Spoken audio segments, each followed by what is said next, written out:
Bien, bienvenidas, bienvenidos. Nos encontramos ya en el tercer encuentro, el último, pero ha pasado rápido. La verdad que nos ha pasado rápido. Queremos darle la bienvenida con Mari acá. Estamos muy contentas. Ya llegamos al último encuentro. Es un poco un encuentro que va a englobar y va a traer un poco de todo lo que vinimos trabajando desde el primero, el segundo y ahora con este. Es importante recalcar que, como siempre, este tercer encuentro va a estar subido en la plataforma, van a poder visualizarlo junto con otras herramientas audiovisuales, como también el PowerPoint, el listado de links importantes que creemos útiles para la utilización de cada una de estas herramientas que vamos a plantear, y van a poder visualizarlo conjuntamente junto con el video de este encuentro. Bien, un poco hoy vamos a hablar desde una situación más práctica. Esta vez no vamos a hablar tanto de teoría que nos tocó el encuentro pasado. Vamos a hablar un poco más de todo llevado dentro de un marco situado y dentro de una realidad práctica. Por eso vamos a hablar un poco de lo que son las herramientas que vamos a detectar para el acompañamiento de situaciones de trata de personas con fines de explotación sexual. Muchos de estos puntos van a poder ver que encuentran puntos comunes con todo lo que tiene que ver el abordaje en género. Algunos de ustedes van a tener más experiencia que otros, pero la idea siempre es plantear una base y plantear herramientas que sean utilizables independientemente del rol dentro del Estado o municipio que estén participando. Así que vamos a hablar un poco de esto, de las herramientas. Quisimos contextualizar sobre todo qué es lo que creíamos indispensable a la hora de poder abordar estos casos y trae, como dijimos, un poco de todo lo que veníamos hablando hasta este momento. Bien, principalmente vamos a hablar dentro de los indispensables, conocer el marco normativo y los organismos competentes dentro de lo que es el delito de trata de personas. Lo estuvimos viendo, vimos con Mari lo que era ya la legislación internacional que sirvió de base y punto de partida para nuestras propias legislaciones. Vimos también la legislación nacional, la legislación provincial, cómo se debía abordar legislativamente al ser un derecho federal, y esta es la importancia. Conocer el marco normativo nos permite saber cuáles son obviamente, las características propias del delito, cómo lo define la ley, cuáles son las sanciones que se establecen, cómo se ha ido organizando y cómo han sido los agravantes propios de estos delitos. Entonces es fundamental y muy importante para poder utilizarlos, como decimos siempre, dentro de un conocimiento situado. También vimos en el encuentro anterior lo que eran los organismos competentes y la importancia de estos organismos. Nosotros fundamos y ponemos como base que lo primero que hay que hacer, además de la denuncia, que acá tenemos resaltado, y bien lo explicó María en el encuentro anterior, la línea 145, bueno, vamos a hablar también que como fundamental el llamado a la línea, pero también poder tener contacto directo con los organismos que van a intervenir en el acompañamiento de esta situación. Como bien vimos, cada organismo va a tener su función y se va a delimitar dentro de un marco específico. También vamos a recomendar como indispensable, que es necesario tener en cuenta, tener identificados los recursos a los cuales se puede recurrir cuando existen sospechas de la comisión del crimen o cuando el mismo está teniendo lugar. Recuerden que también lo explicamos que en la línea 145 pueden llamar con la sospecha, es decir, si, aunque no se tenga la seguridad y la certeza de que está sucediendo, es muy importante comunicarse, porque es necesario y además cada una de las personas que van a tener sus llamados están capacitados para poder identificar elementos que pueden decir la sospecha es cierta o en caso de no serlo, poder derivarlo con la línea 144 para poder ser abordada esa situación. Que esa situación no quede en el marco de una sospecha, sino que se pueda abordar e identificar si posee las características propias de este tipo de delito. También hablamos, y lo vamos a reforzar, el tema del conocimiento situado. Yo puedo tener una caja de herramientas, pero si esas herramientas no las puedo llevar dentro de mi territorio, no me van a servir, porque es fundamental poder conocer cómo funciona cada localidad, cuáles son los organismos que tenemos. No es lo mismo si tenemos un área de género o no, si el área de género está conformada por diferentes profesionales, cómo está conformado en el caso de, por ejemplo, que la persona captada sea menor de edad, bueno, cómo trabaja el servicio local. Es importante también identificar y saber usar esas herramientas. Es decir, ¿vamos a tener una caja de herramientas? Sí. ¿Va a funcionar por igual en todas las localidades? No. ¿O va a funcionar igual en todos los organismos? No.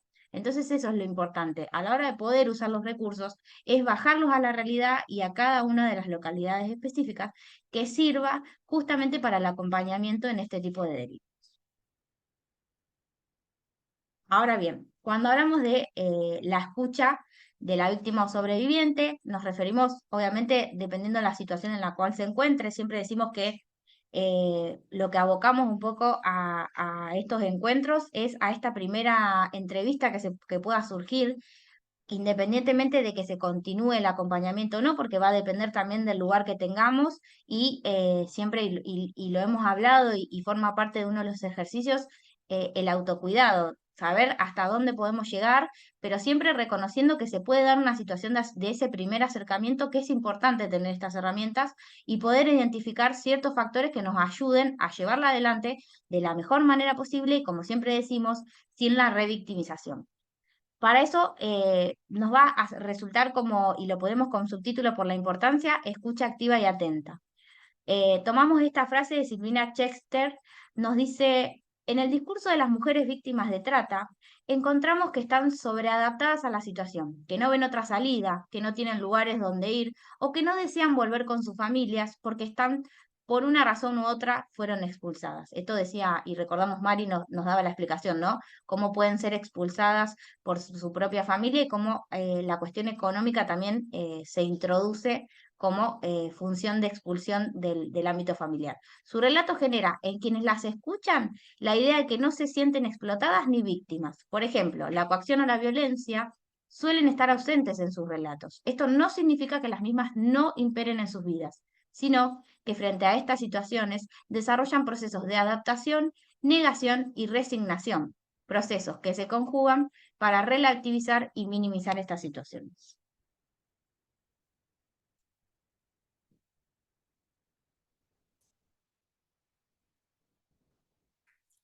Bueno, buenas tardes, buenas noches, buenos días. Me sumo a la bienvenida que les ha dado Tati en esta última clase, que es cierto, bueno, este último encuentro, más que clase, que el tiempo pasa rápidamente. Esta clase, este encuentro, perdón, tiene como objetivo y como decía Tati, que cuando lleguen, si es que alguna vez tuvieron o pueden llegar a presentarse situaciones de trata con fines de explotación sexual, puedan actuar de la mejor manera, sobre todo teniendo en cuenta la protección y siempre resguardando a la víctima. Después lo vamos a ir mencionando. Es un camino bastante difícil por esto que justamente les leía Tati de Silvia Chexter, una destacada profesional socióloga, que es muy interesante realmente escucharla. Muchas veces no se reconocen como víctimas, piensen que hay mujeres que han pasado gran parte de su vida en cautiverio y eso justamente ha hecho que exista esta disociación entre cuerpo, mente, que hayan en cierta forma naturalizado esa situación porque no veían otra forma de escape, porque pensaban que esa iba a ser su vida o que iban a morir. Incluso en un testimonio que yo escuché de una sobreviviente, en un determinado momento decía que lo mejor que le podía pasar era que la mataran por todo lo que había pasado, sobre todo cuando son captadas a muy temprana edad. Entonces tengamos en cuenta esto. También tener en cuenta otro factor importante, que es el tema de la justicia. Intervienen, como ya hemos dicho, la justicia federal cuando es trata. Eh, Se le da intervención a los puntos focales, en primer lugar el nacional y después cada una de nuestras provincias tiene puntos focales para seguir justamente con ese proceso de asistencia.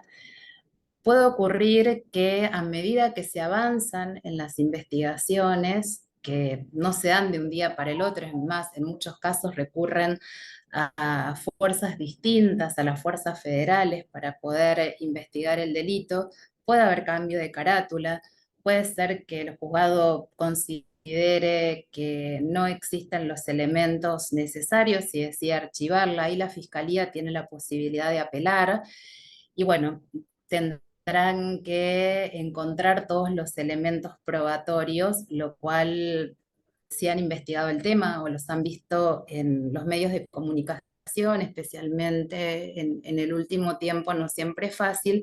Y en algunos lugares, la justicia también cambia la carátula. Puede ser que haya comenzado como averiguación de ilícito, que es generalmente como se caratulan las causas, y que luego hemos tenido un caso en el equipo que se determinó que era abuso sexual, aun cuando quienes hemos intervenido estábamos seguras de que estaban dados todos los elementos del crimen de trata, pero bueno, la fiscalía lo decidió de esa manera. Sabemos que la fiscalía vela por las víctimas, pero también nos tenemos que estar preparados como equipo, como profesionales para estos reveses y muchas veces, y hoy lo comentábamos con Tati, vemos que las situaciones en un determinado momento están en calma y pasa algo que hace que todas las estrategias que teníamos establecidas se vengan abajo y hay que empezar de cero. Esto no nos debe frustrar, esto no nos debe desanimar, al contrario, nos tiene que dar fuerzas. El hecho de que trabajemos interdisciplinariamente con otros efectores nos permite buscar soluciones. Así que es un tema difícil, es un tema complejo, es un tema doloroso, pero pensemos siempre en esas víctimas, en esas sobrevivientes que no hicieron absolutamente nada para atravesar, así sea un mes, así sea una semana, así sea un día, todo lo que han tenido, esa violación de sus derechos fundamentales, el no poder desarrollar su proyecto de vida, el no poder estar con sus familias, con sus hijos e hijas, con sus amigos. Así que esta es como una primera sugerencia, a no desanimarse, a buscar aliados y aliadas en el camino. Hoy en día, y esto también lo manifiesta la propia Oficina de Naciones Unidas contra la Droga y el Delito, los estados solos no pueden, es necesaria la participación de la sociedad civil en su conjunto.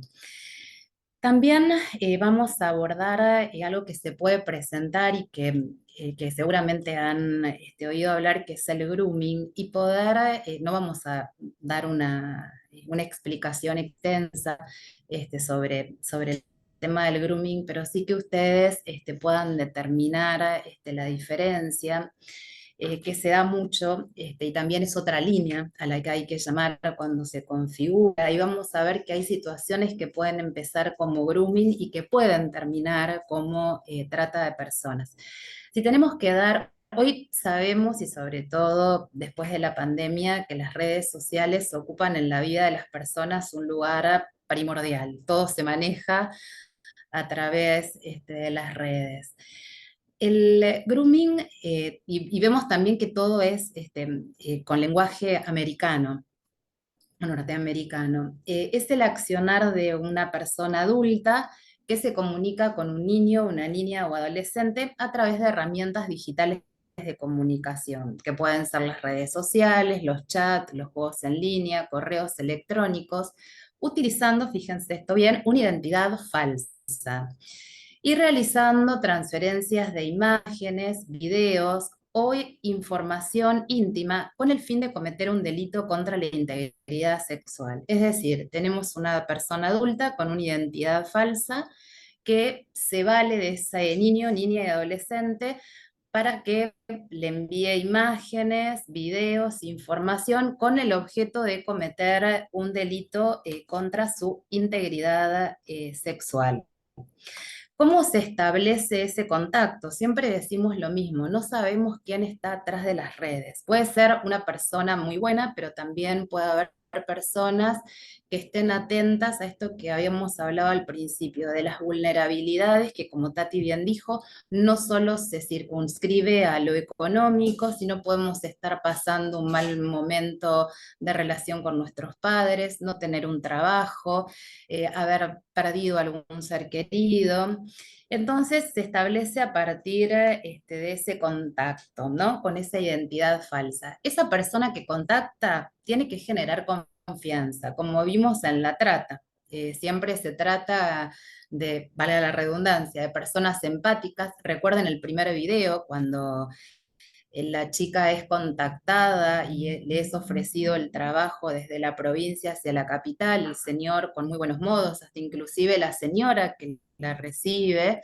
Bueno, en este caso también ese agresor o agresora, porque también pueden ser mujeres las que cometan el delito, se muestra como un par e intenta lograr esta palabra que hoy utilizamos tanto, que es la empatía. Y a través de esas conversaciones, busca generar confesiones íntimas y privadas. Por eso hay que tener mucho cuidado, sobre todo ahora cuando veamos el tema de las redes sociales, lo que se dice, lo que se comparte. Y después tenemos entonces el contacto, en esto estamos en el grooming, y para establecer la diferencia contra tener esa construcción del vínculo, en la obtención del material, allí la persona con esa identidad falsa va a buscar justamente que ese niño, niña o adolescente se desvista, envíe fotos de contenido sexual, y que esas fotos sean, justamente estén circulando por la red. Sabemos que cuando se sube una foto, esa foto puede recorrer el mundo entero y la pueden ver muchísimas personas. Ese material entregado se vuelve un objeto de extorsión, ya sea que puedan llegar a solicitar una mayor cantidad de material, o bien lo que pueden hacer es lograr un encuentro presencial para concretar un abuso sexual. Eso puede llegar a pasar, por eso es que hablamos del tema de acoso. El grooming está legislado, y hay un artículo que es el 131 del Código Penal, que se incorpora mediante la ley 26.904, que si les resulta de interés, la podemos también adjuntar al material, donde, fíjense lo que dice, se sanciona con prisión de 6 meses a 4 años al que por medio de comunicaciones electrónicas, telecomunicaciones o cualquier otra tecnología de transmisión de datos contactara a una persona menor de edad con el propósito de cometer cualquier delito contra la integridad sexual de la misma, lo que hemos dicho antes. Y acá es muy interesante si el tema realmente despierta su atención.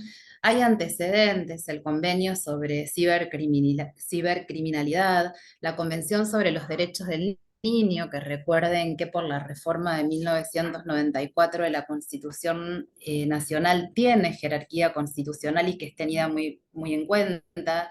El convenio del Consejo de Europa para la protección de los niños contra la explotación y abuso sexual.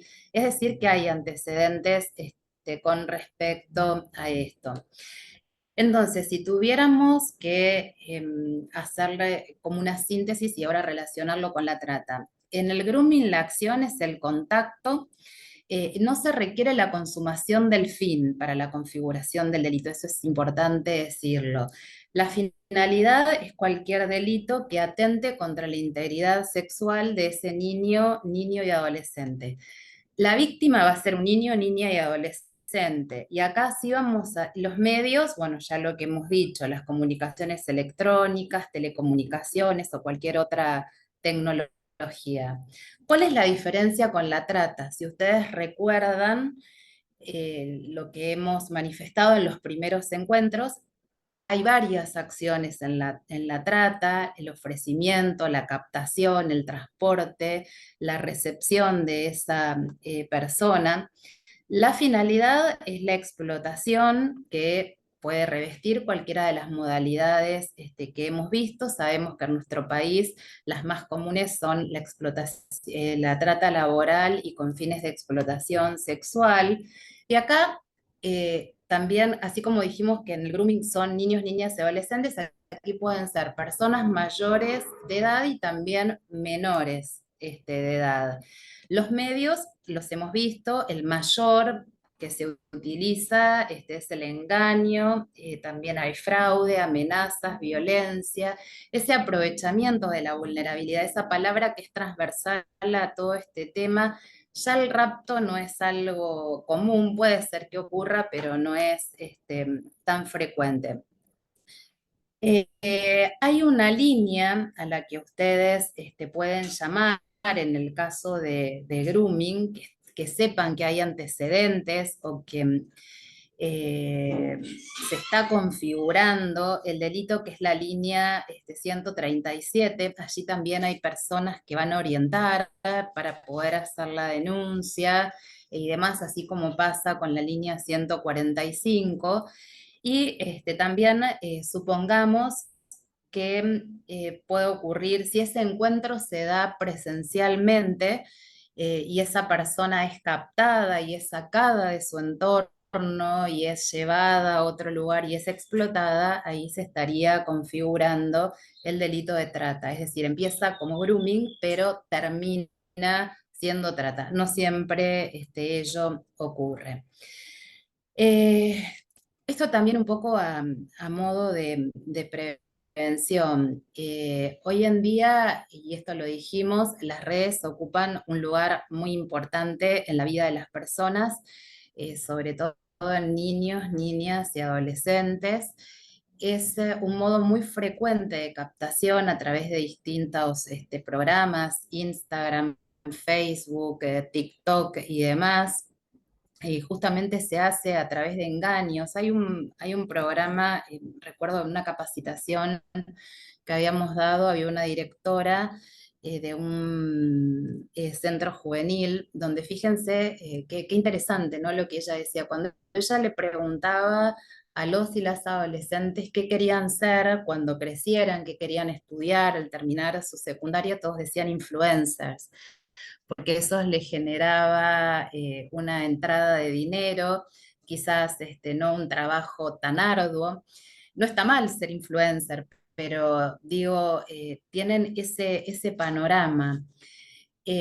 Por ejemplo, en Facebook, que hemos tenido también muchos casos en el ministerio, que se da a través de lo que es el Free Fire, donde empiezan con juegos, pero a su vez hay un chat paralelo. Y en ese chat pueden comenzar a hablar, supongamos una adolescente o alguien ya mayor de edad, pero que está atravesando un problema, y ya cuando uno menciona que tiene un problema o que no se siente bien y algo es motivo para que se empiecen a ahondar, y muchas veces ahí se les ofrecen ofertas, valga la redundancia, realmente muy tentadoras, de trabajos remunerados en moneda extranjera sin tener ningún tipo de capacitación previa. También propuestas de noviazgo, sacarlas de ese ambiente donde hemos tenido casos de algunas adolescentes y de ya mayores de edad, pero apenas habiendo cumplido la mayoría de edad, donde han conocido a personas, sobre todo de países limítrofes. El tema también del idioma tiene mucho que ver. Em, y estas personas le han ofrecido irse a vivir con ellas. Y bueno, ahí generalmente los padres lo que suelen hacer, padres y madres, lo que suelen hacer es una denuncia por desaparición, que eso sí se hace en la justicia ordinaria. A su vez también la hacen en el 145, si piensan que podían haber sido víctimas de trata.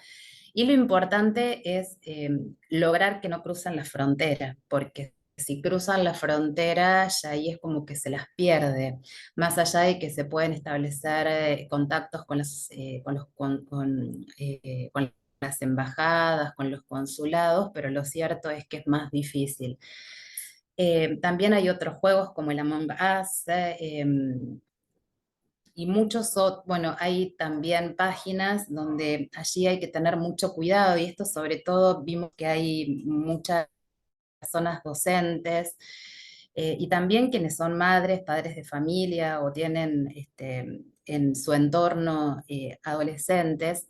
Hay muchas actrices o personas del espectáculo que promocionan ciertas páginas donde suben fotos eh, y esas fotos son abonadas en dólares. Mucho cuidado con eso, porque esas fotos circulan por toda la web y realmente hay muchas personas que han terminado quitándose la vida por esas cuestiones. Entonces hay que tener mucho cuidado de lo que se sube a la red, de lo que se comparte y demás. Para terminar, bueno, es uno de los modos de captación más frecuentes, lo cual no quiere decir que los otros hayan decaído. El engaño es el medio principal y sin lugar a dudas la pandemia aumentó todo esto. Esto es quizás lo negativo, ¿no? De las redes sociales en algún punto facilitaron mucho en algunos temas, pero en otros también perjudicaron y en este tema particularmente. Entonces recuerden, si es trata de personas a la línea 145, si es grooming a la línea 137.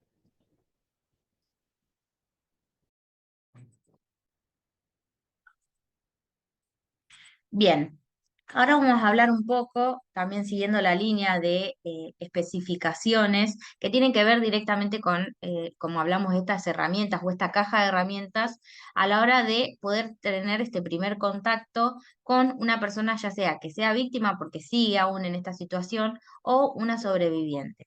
Bien, vamos a plantear un poco esto que decíamos y sentábamos como palabra importante, ¿no? Abordar el caso de manera integral e interdisciplinaria.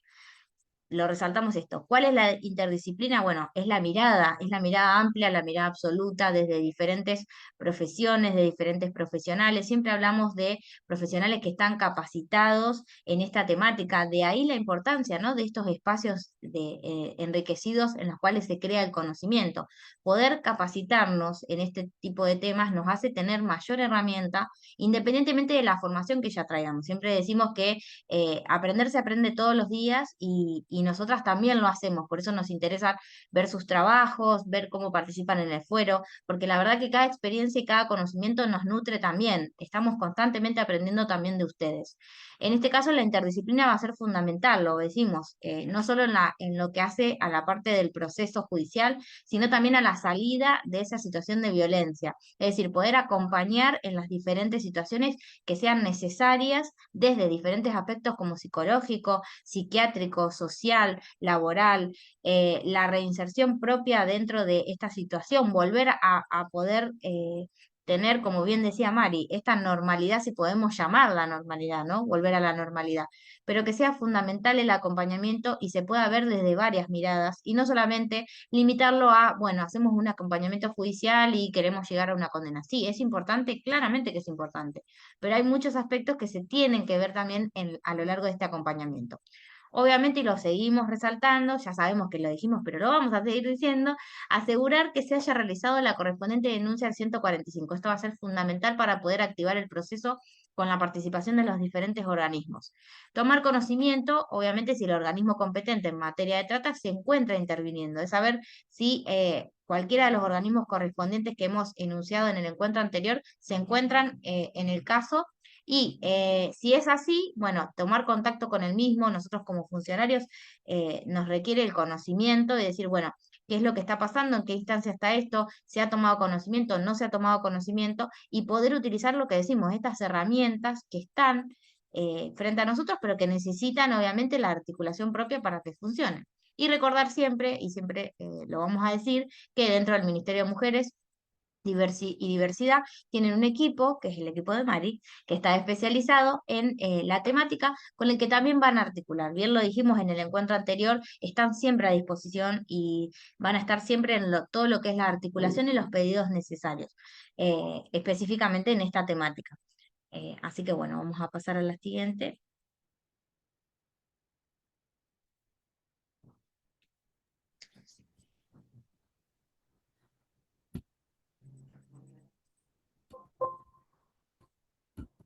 Bueno, siguiendo con las sugerencias en el abordaje de aquellas situaciones, hay dos cuestiones que son muy importantes lograr. Evitar la sobreintervención en la situación que nos llegue. Siempre va a haber, por las características y por la complejidad que tiene el crimen y la situación de la víctima y demás, varios organismos que están interviniendo. Algunos van a estar en el territorio, otros no. Entonces es importante que las decisiones que se tomen sean comunicadas por aquel o aquella profesional que haya establecido esa relación de confianza con esa persona que ha sido víctima de trata con fines de explotación sexual. Si esa persona comienza a recibir distintos llamados, en un momento puede establecerse un caos, una confusión, no sabe de dónde la llaman. Entonces, si trabajamos interdisciplinariamente, si trabajamos en equipo, las decisiones se van a tomar en equipo, pero que sea una persona o dos las que tengan esa comunicación y en la que la persona también pueda compartir cuáles son sus anhelos, cuáles son sus frustraciones, qué es lo que necesita. Acompañar a una sobreviviente de trata, como dijimos, no es fácil, pero tampoco es imposible. Hay equipos que están especializados. Esto que les hablaba Tati, el tema de la escucha, el tema de saber respetar los tiempos. No podemos pretender de la noche a la mañana que esa persona se recupere totalmente. Los procesos de violencia y máxime en estos, que junto, eso se dijo al comienzo del primer encuentro, el femicidio y la trata de personas son las formas más violentas que existen. Entonces es necesario un largo camino para generar confianza, para lograr esa sanación, no solo del cuerpo, sino de la psiquis, del alma, del corazón. Y también es muy importante evitar la revictimización de esa persona que ha sido víctima del delito. Si permanentemente estamos pidiéndole que cuenten la historia, tengan presente que varias veces las van a tener que contar. Entonces, tratar de hacer, obviamente tenemos que tener un contexto, tenemos que tener un panorama, tenemos que tener una hoja de ruta, pero no estar preguntando constantemente y volver. También acompañarlas en todo ese proceso judicial que muchas veces suele tener idas y vueltas. Eso es muy importante porque a veces las personas no entienden los términos jurídicos. Entonces es importante que se puedan sentir acompañadas, que sepan si han podido encontrar a sus tratantes, explotadores, cómo va la causa, aún en aquellos casos en que se decide el archivo de las mismas porque se considera, la justicia considera que no hay elementos suficientes. Después, por supuesto, va a estar todo un equipo de psicólogos y también en muchos casos asistencia psiquiátrica para que eso pueda ser procesado. Eh, También nos vamos a encontrar que si bien la competencia del Ministerio de las Mujeres no toma los casos de menores de edad, pero nos encontramos con que muchas víctimas, muchas sobrevivientes tienen a su cargo hijos e hijas que son menores de edad. Ahí es muy importante trabajar con el organismo de niñez correspondiente, darles intervención, de trabajar conjuntamente porque son quienes tienen la especialidad. En la mayoría de los municipios hay servicios locales y si no hay servicios zonales, más allá de que también van a intervenir juzgados respectivos, si hay asesores de menores y demás. Pero en esto es muy importante que como equipos que están en áreas de género, en servicios locales, en servicios zonales, se efectúe ese acompañamiento. muchas veces, y en esto es importante también que vayan de la mano, porque el propósito es el mismo, es lograr la readaptación, es lograr que esa persona que vivió un calvario realmente pueda tener una vida, y lo decimos entre comillas después de esa pregunta que yo le hice a una sobreviviente, la mayor normalidad posible, que se sientan justamente acompañadas, que tengan esa red de contención, que muchas veces lamentablemente no las encuentran en las familias. Hay familias que por diferentes razones se expulsan, hay familias, y esto lo hemos dicho, que las entregan. Hay muchas veces, y también esto se van a encontrar en las víctimas, en las sobrevivientes, que quieren volver con sus explotadores. Eh, Recuerdo un caso cuando trabajaba en el Comité contra la Trata de una niña de 12 años que había sido entregada por su madre para ser explotada, y ella cuando fue liberada y estaba a salvo y demás, quería volver con su madre, y eso sabíamos que no era posible porque obviamente iba a volver al circuito prostibulario. También hay que trabajar mucho eso psicológicamente. Lo que ocurre, y siempre esto lo decimos, es que la mayoría de las veces los tiempos que requiere una persona para poder sanar, para poder contar, y muchas se convierten en las voces de aquellas otras que no pueden contar. Lo ven en televisión, ya sean los familiares, porque ellas han muerto, o las que han quedado vivas, muchas dan su testimonio. Entonces, el acompañamiento que ustedes puedan realizar es importantísimo, y en la vida de esa persona va a marcar un antes y un después.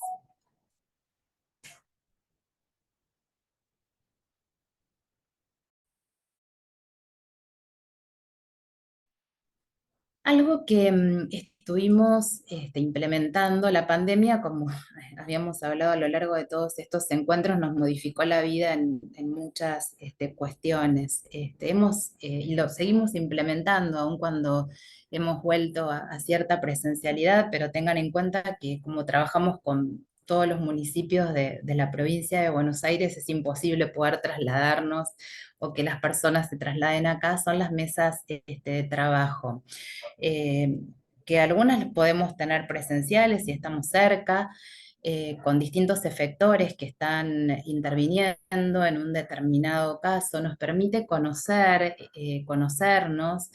Las hemos hecho casi siempre virtuales, e incluso hemos tenido hasta mesas de trabajo con integrantes del Poder Judicial, a veces por una cuestión de que la justicia obviamente es imparcial, deciden no participar, pero en otros casos sí. Entonces nos reunimos, nos presentamos, vemos qué estrategias podemos desplegar, nos distribuimos las tareas justamente para evitar esta cuestión de la sobreintervención, la revictimización, y se promueve esa articulación entre los efectores del Estado y también las ONGs. Van a encontrar varios casos donde hay organizaciones no gubernamentales que por distintas razones, sea porque la víctima se ha acercado, o porque esas organizaciones se han enterado de la presencia en territorio de una víctima con estas características, se acercan. Lo importante es trabajar en conjunto, es lograr esa protección de la persona. Así que recomendamos las mesas de trabajo, son muy útiles, y eso es un efecto positivo que nos ha dejado la pandemia.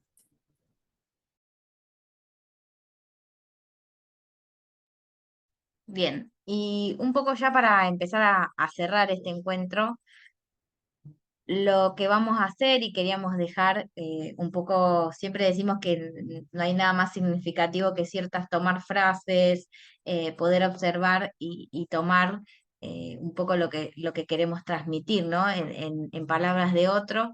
Queríamos dejar esta frase de Kevin Bales en la cual dice: si hay una verdad esencial en la que todo ser humano debe estar de acuerdo, es que hay que acabar con la esclavitud. ¿De qué sirve nuestro poder político y económico si no podemos emplearlo para liberar a las personas esclavas? si no decidimos acabar con la esclavitud, ¿cómo podemos afirmar que somos libres? Es un poco el mensaje que queríamos dejar. La verdad que lo vamos a ver un poco en este último encuentro. Van a ver material audiovisual que va a hablar ya no tanto de la parte teórica, sino que vamos a hablar un poco del mensaje que queremos dejar. Vamos a ver una canción que es de Natal Oreiro, que habla un poco del mensaje que queremos dejar. Sabemos que es difícil, es una temática que realmente cuesta día a día trabajarla, poder formar, digamos, las herramientas que nos permitan no solo acompañar, sino también cuidarnos. El mensaje es que se puede, que hay situaciones que han llegado a buen puerto, van a poder ver. Y esto también lo voy a explicar porque siempre no suponemos la base de que se entiende o no, se sabe o no. Entonces, van a poder ver también que lo implementamos ya desde el año pasado, una entrevista a Lika Kinan, que es una entrevista por podcast, que es como si fuese la radio antes, solamente no tiene video, sino que es todo audio, en la cual Miguel Granados tiene un programa en la cual se llama La Cruda, que va a hacer una entrevista con ella. La verdad que lo hemos sumado porque es muy enriquecedor y siempre decimos con Mari que podemos hablar un montón, más ella que tiene una experiencia súper amplia, pero ¿quién mejor para contarlo que quien ha vivido esa situación?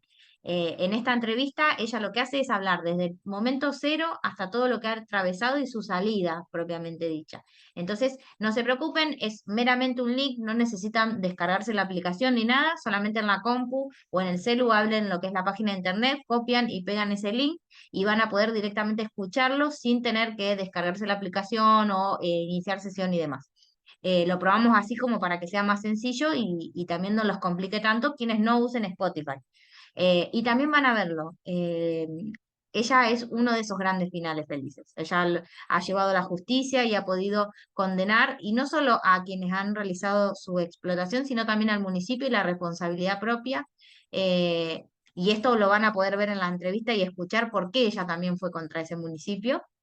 Y también es eso, es dejar un mensaje y que todo lo que hemos trabajado acá es reconociendo lo que cuesta y el dolor que se puede llevar por cada una de estas situaciones. Yo siempre le digo a Mari que la verdad que la admiro porque la verdad que con su equipo es increíble el trabajo que hacen y cómo se cuidan entre ellas como para poder día a día hacerlo. Y lo difícil y lo que cuesta, pero que se puede. Se puede, como dice Mari, siempre decimos, frente a la red negativa, nosotros partimos de una red positiva, partimos de la red de conocimiento, decir, bueno, esperamos que de acá surjan redes, que se conozcan, que pueda haber articulación entre diferentes participantes, obviamente que nosotras siempre a disposición, pero queremos eso, en crear redes que sean positivas, que sean de acompañamiento, que sean de ayuda.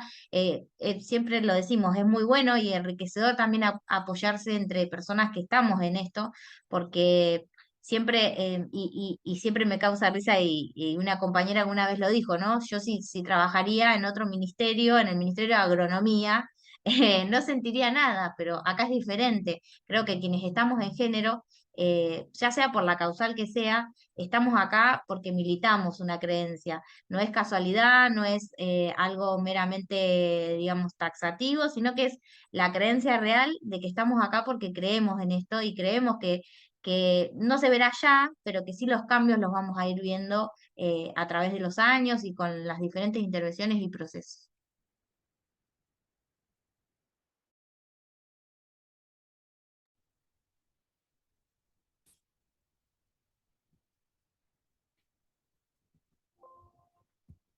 Bueno, creo que Tati ha dicho absolutamente todo. Es muy interesante el tema de Alika Kinan, que lo recomendamos porque es un living case, sin lugar a dudas. Eh, También es el propósito de este curso, además de darles las herramientas y que siempre van a encontrar nuevos documentos y elementos, porque así como el crimen se va modificando, también nosotros tenemos que tomar conocimiento para ir atascando lo que va sucediendo. Fundamental la prevención. Prevengamos en nuestra familia, en lo que es nuestro entorno, en la escuela, para evitar verdaderas tragedias. Cuando el crimen se consumó ya es mucho más difícil y es más difícil recuperar a las personas. Como dijo Tati, no es imposible. Hay muchas mujeres con las que hemos podido interactuar que han logrado salir y reconstruir sus vidas y tener sus familias. No es la mayoría, lamentablemente. Así que para nosotras ha sido realmente un gusto, pese a que es nuestra primera experiencia sincrónica y nos hubiera gustado poder realmente conocer a cada uno y a cada una de ustedes. Seguramente no va a faltar oportunidad. Les pedimos que utilicen el foro, que nos escriban, que tengan las dudas que tengan, no tengan ningún tipo de vergüenza en plantearlas. Sepan algo que es muy importante, que ya no se sientan solos y solas en el abordaje, así como recuerdo una víctima de violencia, una vez me comentó: ahora siento que ya no estoy sola por la presencia de las áreas de género, del Ministerio de Mujeres, también en el abordaje, no se sientan solos y solas. eh, Trabajen interdisciplinariamente. Esto lamentablemente no, una sola persona no lo puede hacer, es imposible, sería una tarea titánica y no daría ningún resultado. Confíen en el equipo de trabajo, tomen esas medidas de autocuidado que comentaba Tati.